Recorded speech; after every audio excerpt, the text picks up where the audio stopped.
Okay, so today we're going to look at finding the 6 trig functions when we're given a right triangle and we only have 2 of the sides. We need to find the other side of the right triangle. We'll see this example in some of our homework problems.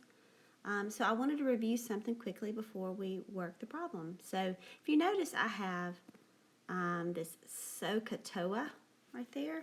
That's a memory peg, okay? There's other ways people have come up with trying to remember that. If you think of little sayings, I've heard some old hippie caught another hippie tripping on acid. I've heard that. But in all honesty, just trying to remember that, I usually remember Sohcahtoa, okay? It's a memory peg for learning sine, cosine, and tangent. So if you notice, for the so part, sine represents opposite over hypotenuse. Cosine is adjacent over hypotenuse, and tangent is opposite over adjacent. Okay, the whole opposite and hypotenuse and everything, that represents the sides of the right triangle. Okay, once you have these 3 memorized, finding secant, cosecant, and cotangent is easy, as long as you know which ones are inverses of each other, or I should say reciprocals of each other. Okay, you notice sine is a reciprocal with cosecant. Okay, it's not, all necessarily that simply that easy to remember. So you just flip it, right? So sine and cosecant are reciprocals. Cosine and secant are reciprocals. The hypotenuse over adjacent. And finally, tangent and cotangent, which that makes sense. Tangent and cotangent are reciprocals. Adjacent over opposite. Sine and cosecant, this is something, when we're working trig, you just need to know the reciprocals. You just got to learn it. For me, I look at it and I think it would make so much more sense if sine and secant went together, but it doesn't. Sine matches up with the cosecant. And likewise, cosine and secant, those are reciprocals of each other. And of course, tangent and cotangent work. Okay? So these are our 6 trig functions.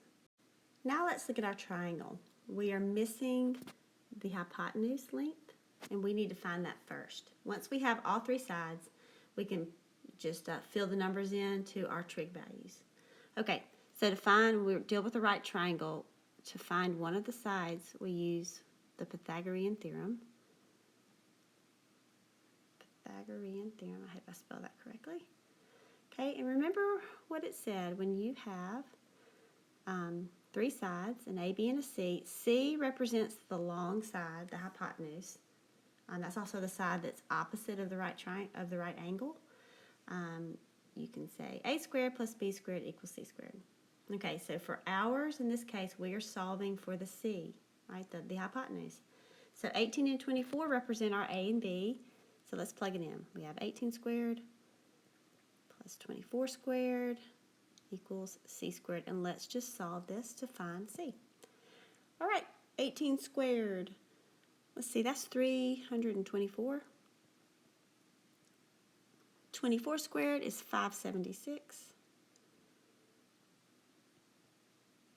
Sorry, my stylus is not working very well. Apologize. All right, so 324 plus 576, this works out nicely. It adds to give you 900.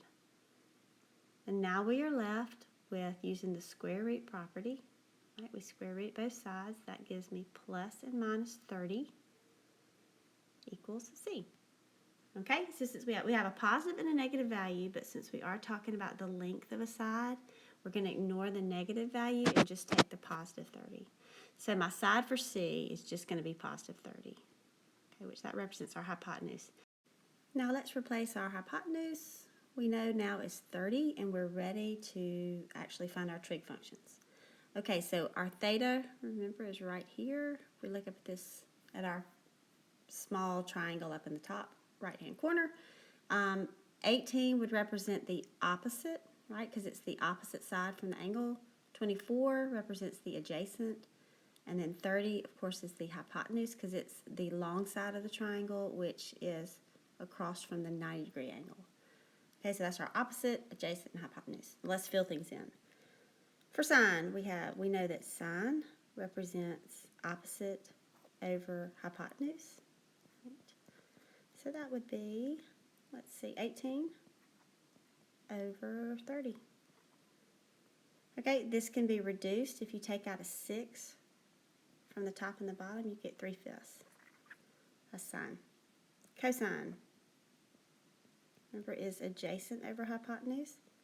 So the adjacent would be 24. Hypotenuse is 30.